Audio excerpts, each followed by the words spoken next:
দর্শক, বাংলাদেশ দল সর্বশেষ আন্তর্জাতিক সিরিজ খেলেছে টি-20 ফরম্যাটে। তার আগে ওয়েস্ট ইন্ডিজের মাটিতে ওয়ানডে সিরিজ খেললেও সেই সিরিজে হোয়াইট ওয়াশ হয়েছে টাইগার বাহিনী। আর বিপিএল ছন্দ নিয়ে ক্রিকেটারদের সরাসরি নামতে হতে পারে ওয়ানডে ফরম্যাটের আইসিসি চ্যাম্পিয়ন ট্রফিতে। কেননা চ্যাম্পিয়ন ট্রফির আগে হওয়ার কথা ছিল প্রস্তুতি ম্যাচ। যে কোনো আইসিসি ইভেন্টের আগে অংশগ্রহণকারী দলগুলো নিজেদের মধ্যে প্রস্তুতি ম্যাচ খেলে থাকে। তবে এবার চ্যাম্পিয়ন ট্রফির প্রস্তুতি ম্যাচ নিয়ে জেগেছে সংশয়। হাইব্রিড মডেল অনুযায়ী এশিয়া কাপে ভারতের ম্যাচগুলো হবে দুবাইয়ে। বাংলাদেশের প্রথম ম্যাচ ভারতের বিপক্ষে। দেশ থেকে টাইগাররা তাই যাবে দুবাইয়ে। ভারত ও বাংলাদেশ ছাড়া বাকি দলগুলোর গন্তব্য হবে পাকিস্তান। বাংলাদেশ দলও পাকিস্তানে যাবে ভারতের বিপক্ষে ম্যাচ শেষ করে।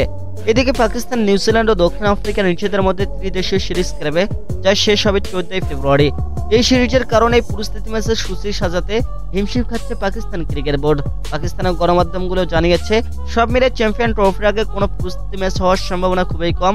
দর্শক, মরুসহ দুবাই ছাড়াও পাকিস্তানের 3টি ভেন্যু এবার চ্যাম্পিয়ন ট্রফির আয়োজন করবে। রাওয়ালপিন্ডি ছাড়াও আছে লাহোর ও করাচি। 19 ফেব্রুয়ারি স্বাগতিক পাকিস্তান ও নিউজিল্যান্ডের মধ্যকার ম্যাচ দিয়ে শুরু হবে এবারের আসর। বুধবার দিনে ম্যাচের ভেন্যু হবে করাচি।